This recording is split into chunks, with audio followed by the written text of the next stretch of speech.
Now on Crimewatch, an unusual case to say the least. It's something of a religious mystery. It's the story of someone who appears to have a grudge or perhaps needs psychiatric help. The crimes have cost almost £1 million and they've destroyed some of Britain's most important church heritage. Now, so far, no one's been hurt in the attacks, but watch what follows carefully, especially if you live in the northeast of England. You may be able to stop a train of events before somebody is killed. The view from the Wearmouth Bridge in Sunderland is almost entirely industrial these days. But where these shipyards stand now, some of Britain's earliest Christian settlements were built. St. Peter's, on the north bank of the river, was founded more than 1,300 years ago. It has a distinctive Saxon tower and some unique features that attract thousands of visitors every year. Next door to St. Peter's is a social club. Just before 3 o'clock on Monday the 19th of March, this man noticed something curious as he was leaving. At the back of the club, just a few dozen yards from the church, he saw someone crouching in a doorway. He looked round and remembers noticing the man transferring something from white bags into a holdall. Across the way are some council flats, and just a few minutes later, from a window there, one resident saw what may well have been the same man. She noticed someone crossing the road and going into St. Peter's churchyard. She remembered him as being particularly well dressed.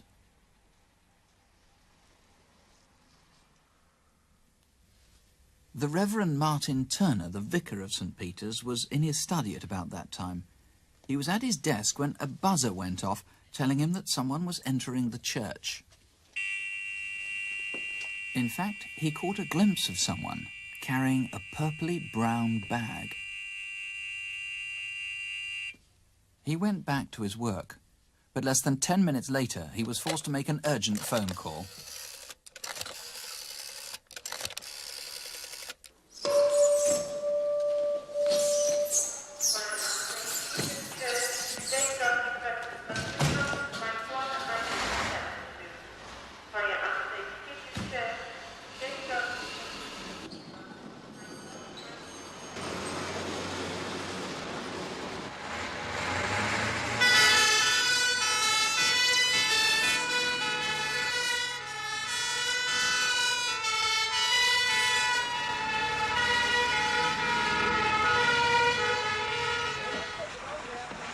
The fire at St. Peter's was threatening the whole church. 60 men managed to contain it at floor level, but flames quickly spread from the organ and the chancel up to the roof.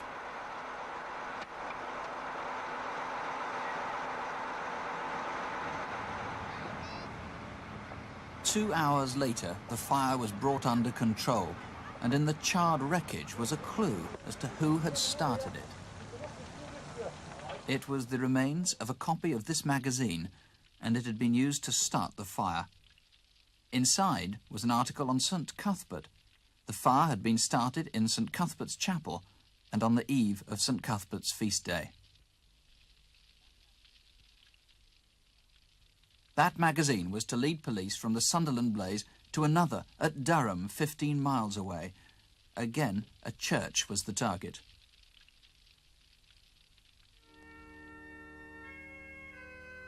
Just a few hundred yards away from Durham Cathedral, on the opposite bank of the River Wear, is St. Oswald's Church.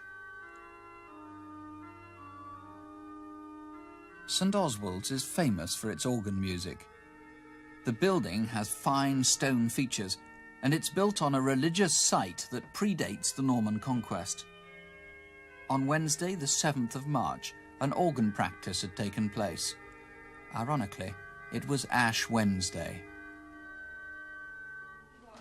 Fire Brigade, what is the address of the fire? St. Oswald's Church, and this is in Durham City. At just before 4 o'clock, the emergency call was taken at the headquarters of Durham Fire Brigade.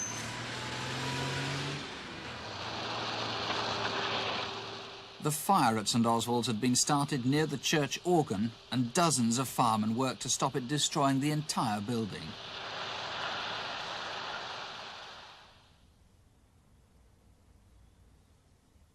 20 sacks of charred remnants were collected after the fire by forensic experts, and among the blackened debris, they found what appears to be a vital clue. Again, it was a copy, like this one, of a caravanning magazine for that month, March 1984, and it had been used to start the fire. The man in charge, Detective Superintendent Arthur Meek. These magazines, how on earth could you tell they were used to start the fire? Surely they were destroyed in blazes. One of the magazines was found fairly well intact at the Sunderland blaze. The one at the Durham blaze at St Oswald's Church was, although damaged, was identified by the Home Office laboratory as being a caravan magazine. So whoever stole these or got them, perhaps because he's interested in caravanning, you're sure started the fire? We're quite happy that, yes, those magazines did start the fire. They were analysed by the laboratory and found to contain petrol. Now, what about this extraordinary collection you've brought of gas canisters? What's their relevance? There's quite an array of gas cylinders there, canisters, and they are used for blow lamps, for paint stripping, they're used for gas stoves, for camping and caravanning, and some of the larger ones are used for home welding equipment. Now, what relation do these have to the fire? Were they used in starting them? Yes, we found some of them fairly well intact at the Sunderland blaze, and the laboratory again analysed some of the debris from the fire at St Oswald's, and were able to say that that is a fairly good example of some of the canisters that we used at that blaze. Now, what about motive? There's been a controversy, of course, about the new Bishop of Durham. Could that have been associated with this? I don't think there's any connection at all with that controversy. Obviously, the fact that there was an article in one of the magazines relating to St Cuthbert, the chapel at the St Peter's Church was in the fire was in St Cuthbert's chapel, and the link between Durham and St Oswald's, perhaps there may be some tenuous religious link. It's certainly not with the bishop. So you're looking for anyone who was in or near either church. It's March the 7th in Durham, March the 19th in Sunderland. Anybody who uses or is known to use large numbers of different sorts of gas canisters, ranging from camping gas to oxygen, and anybody who might be interested in these magazines and a combination of the lot. Yes, that may subscribe to both of them, and certainly if they've got a lot of canisters, it would be unusual for them to have quite so many. Mr. Meek, thank you very much indeed. Thank you. Now, if you can help in any way, here's the number, 01811 8055, or you can ring Durham and Northumbria Police directly. The number there is Sunderland 76155. That's 0783 76155. Our final reconstruction tonight is a case of arson, and it's the most expensive crime we've ever covered on Crimewatch. The damage from this one case amounts to several £1 million, and there was a real risk of someone being killed or injured by the blaze or the explosions that took place. The target was an aerodrome in Wiltshire, home of a bug-eyed observation aircraft called the Optica. Now, the Optica does much of the work of a helicopter, but at a fraction of the cost. It's been much in the news, not least because the first plane to be sold crashed 2 years ago, killing the 2 police officers on board. An inquiry put the blame on human error, but the firm went bankrupt. 200 jobs were lost. A new company then took over. One Friday night earlier this year, almost all their aircraft were destroyed. This was Hangar 1. 7 finished Opticas were stored here, along with a helicopter and 2 other aircraft. My first reaction was sadness, but then when it sank in what had happened, the sadness turned to anger, because I know nobody was hurt in the fire, and it was only aircraft that were burned, but those airplanes, those 7 airplanes of ours, represented thousands of hours of skilled technicians' work. With the problems we have had here in the past, we didn't deserve this to happen to us. And I was just very, very upset about it. Old Sarum Airfield is 2 miles north of Salisbury. Hangar number 2 is Optica's factory, which escaped the fire completely.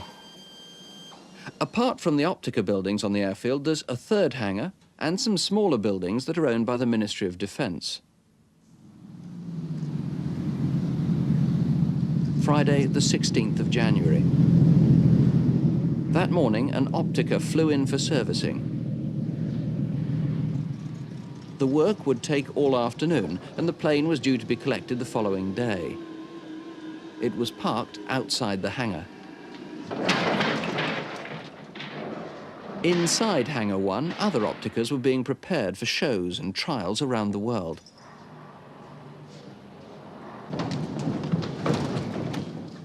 It's 20 to 6.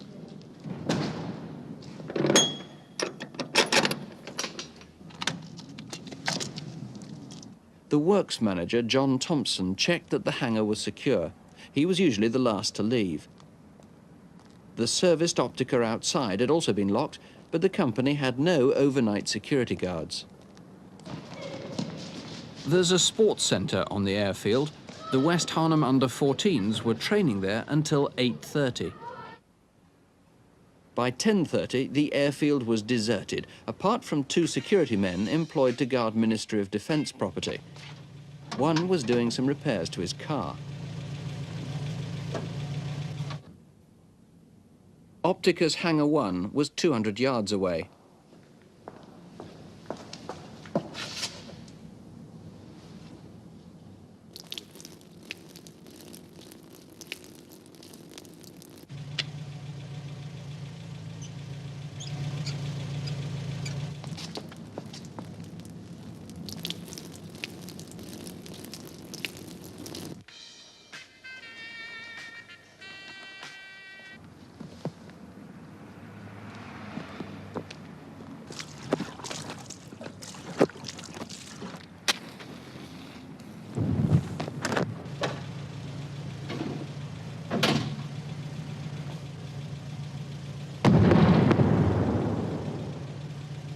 Jockey, quick!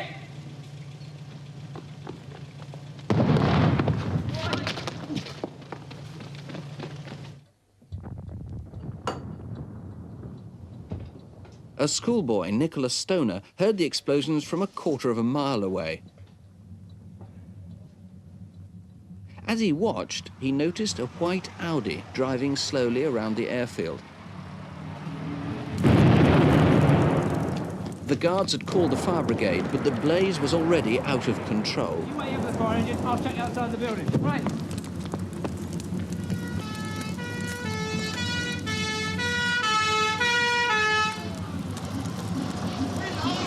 There's one at every corner of the building. Is there another coming? Right.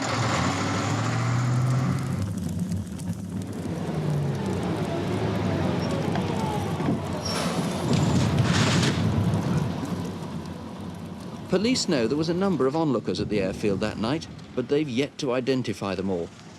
Oh, it's going up well, isn't it? Yeah, never mind about that. There's another fire engine coming, so you'd better move on. Clear the area.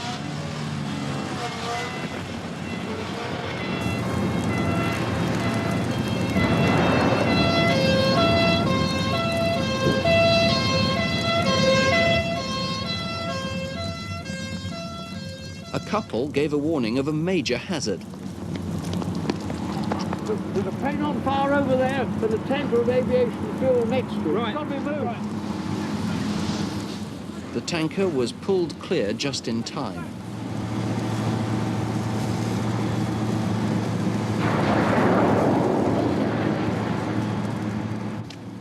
At the height of the blaze, a witness noticed 2 men leaving the scene in what was probably a beige Cortina.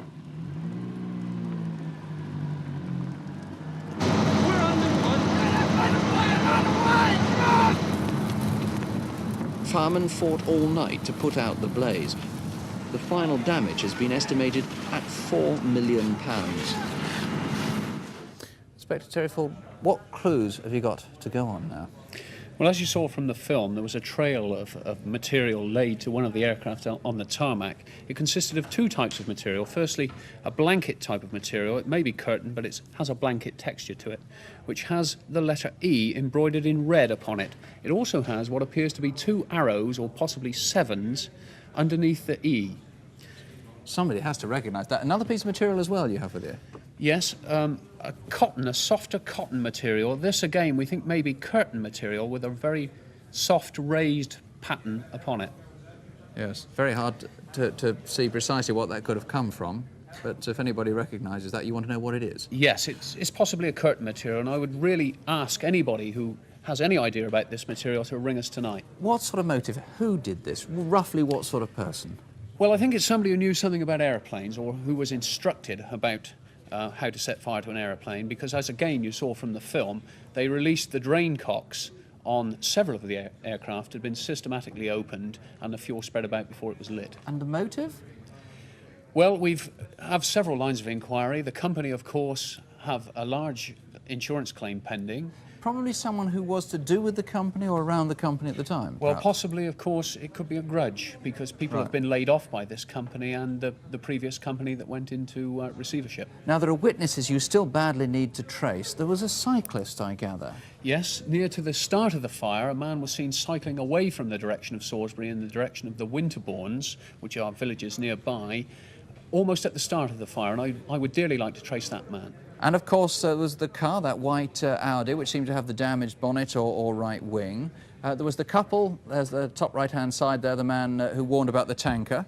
And Yes. there was a woman with him, wasn't there? And a beige Cortina with two men. We think it was a Cortina. We think it was a Cortina, we're not sure about that. OK, there's a reward. Yes, there's a £20,000 reward for information leading to the prosecution of the people responsible for this offence. Right, Inspector Ford, thank you very much indeed. If you think you can help, the number here, 01811 8055. Or you can call the incident room at Devises. That's 0380 77311. That's 0380, the code for Devises, 77311. We start with the reconstruction of a firebombing in Chester. The devices that were planted in 4 estate agents are the latest in a series of attacks of arson. For 9 years now, 2 or more people have attempted to set fire to holiday homes in North Wales. The fire raisers have sometimes called themselves the Sons of Glendower. Ostensibly, the attacks have been aimed at English interests in Wales, although Welsh-owned properties have been damaged too, and Welsh nationalists have fiercely denounced the firebombers, accusing them of bringing Welsh nationalism into disrepute. An isolated hillside in Snowdonia. It's a scene that's been repeated throughout North and Mid Wales. Since the fires began in 1979, over 130 cottages have been attacked, an average of over 1 a month.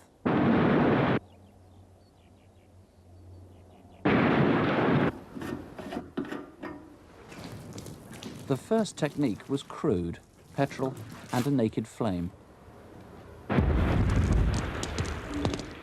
But the sophistication grew, and so did the danger. Outside the Portmaddock tax office, a father and son discovered a carrier bag.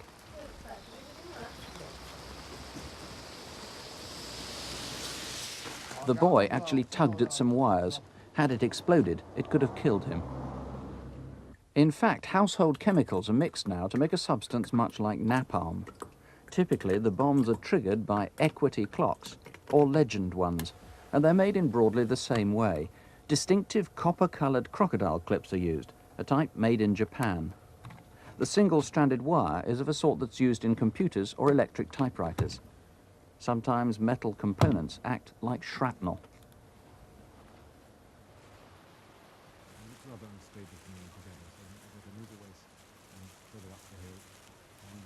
2 years ago, 2 policemen and a bomb disposal expert had removed one of these devices from a building.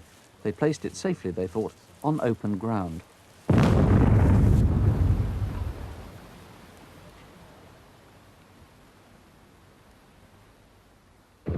As the attacks continued, evidence about the bombers began to accumulate.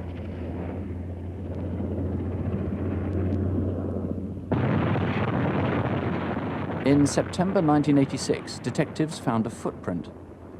Then a member of the public alerted police to a nearby quarry. He'd seen 2 brand new rucksacks floating in a lake.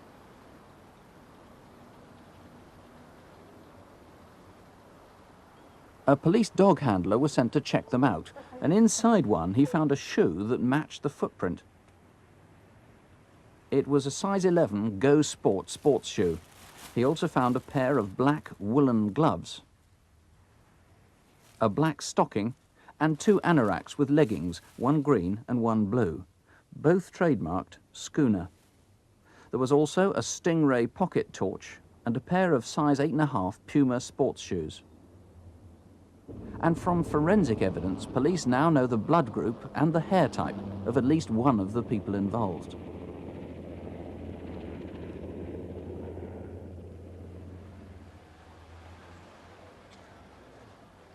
It's Saturday, February the 27th. This is Chester city centre. It's an ancient city crammed with timbered buildings, potentially a tinderbox. At 5 o'clock, the shops began to close and streets began to empty. But in the evening, the city comes alive again as people stream back to restaurants and nightclubs.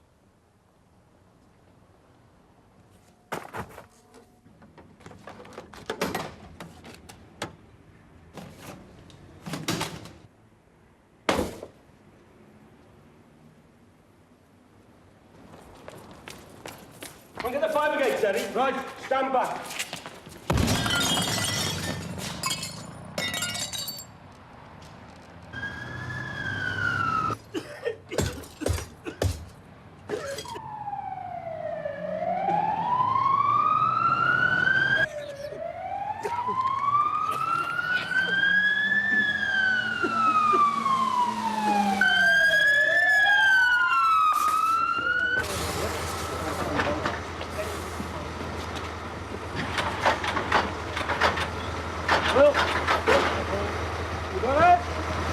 Could have been very nasty, this. It's might have had something inside there that's been, I don't know. Is there an incendiary device? I don't know, it could have been. There's a fire up here! Where? At the top at the end. Sarge, Yeah, Peter, get an extinguisher, up here, quick. There's another estate agent up here. All right, come on.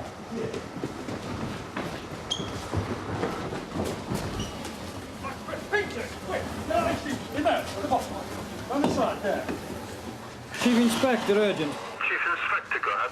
Yes, a second fire, Beresford estate agents. Can you get all patrols to urgently check every estate agent within the city centre for signs of fire or incendiary devices? It is urgent. Yes, so Roger, message understood. Control to all patrol city centre. Could you please make a check of all estate agents' premises, reference possible fires.